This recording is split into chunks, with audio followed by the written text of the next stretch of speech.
Maksud Kadina, a diminutive, semi-literate Roma woman who had previously worked in a shoe factory, went to the balcony of her run-down apartment from the communist era in Tirana, Albania's capital, in early 1997. Hundreds of investors in her company sued, who were receiving monthly returns of between 5% and 10%, stood beneath her. However, interest payments abruptly stopped, making it impossible for investors to get their money back. Thus, they appeared, baying for her. This is Businessville, and if you find today's video to add value, give it a like, share it with your gang, and subscribe to the channel.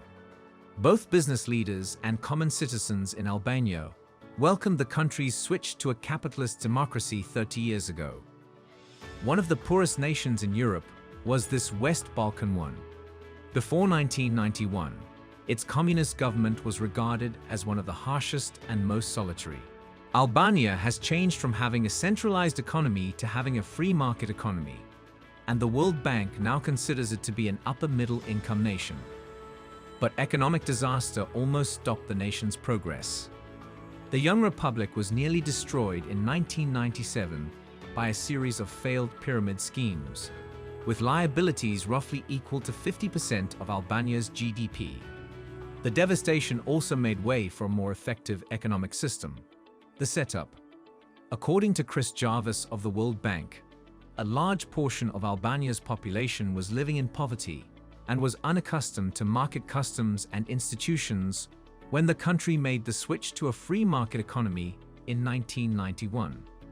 Nearly all forms of private property had been eliminated, and the economy had been centrally planned and cut off from the rest of the world.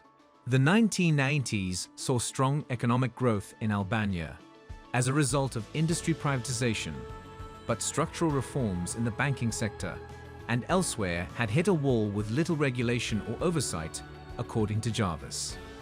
More than 90% of all deposits were held by 3 state-owned banks, but transfers between them could take several days. The general public frequently harbored mistrust for banks and preferred to hold onto their savings in cash. In the years after 1991, a large number of Albanians left the nation, sending $300 million home every year in remittances. However, since cash doesn't accrue interest, Albanians were open to novel investment concepts. The nation's unregulated lending market was thriving and provided interest rates that were higher than those offered by banks. That created an environment where criminals could profit. At least 25 businesses were founded between 1991 and 1996. Some were Ponzi schemes from the start, while others started out as legitimate investment firms, but were later revealed to be fraudulent investment schemes. Ponzi schemes advertise high financial returns, but the dividends that investors actually receive are simply money from new investors. When new investments are no longer sufficient to cover investor payments, or when the operator flees with the money, the scheme collapses. While pyramid schemes function similarly, their victims actively seek out new victims in order to earn recruitment commissions. Government officials at the time encouraged investing in these organizations. The governor of the Bank of Albania was the only one who spoke out against it. He urged an investigation, but was ignored. The downfall. Late in 1996, the collapse of the pyramid scheme started, and within a few short months, they had all failed. Even though some of the businesses appeared successful for years, such a scheme cannot last over the long term. To pay their existing investors, they require a steady stream of new ones. Every pyramid scheme eventually experiences a decline in returns, and once payments stop coming in, the end is quick, as noted by Jarvis. Early in 1996, a number of bolder schemes with even greater returns than the well-known ones like VFA were introduced.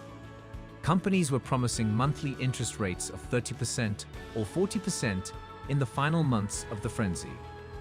Over $1 billion was lost in the schemes by about 1.8 million Albanians. That amounted to roughly 50% of the nation's entire GDP in 1996. the public accused the government of supporting and endorsing the pyramid schemes by taking to the streets. VEFA was still able to run TV commercials at this time. The nationwide demonstrations turned violent in early 1997. Protesters looted armories, opened food depots, blocked roads, and set fire to state buildings. Over the following 6 months, more than 2,000 Albanians lost their lives in clashes involving the government, gangs, and civilians as a result of the government's inability to quell the populace's rage. Prime Minister Aleksandar Meksi submitted his resignation in March 1997, and UN peacekeepers descended on the country in April. After President Sali Berisha's resignation in August, the fighting persisted until then. Finally, the war on pyramid schemes was over. There had been severe economic damage, and Albania's government revenue had vanished.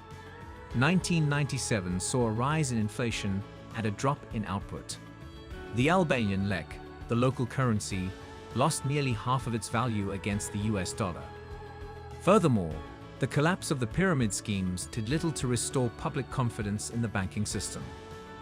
At 53%, employment in Albania currently exceeds that of the majority of Balkan economies. Albania began formal negotiations to join the EU in 2020, and if successful, membership could take effect in 2025.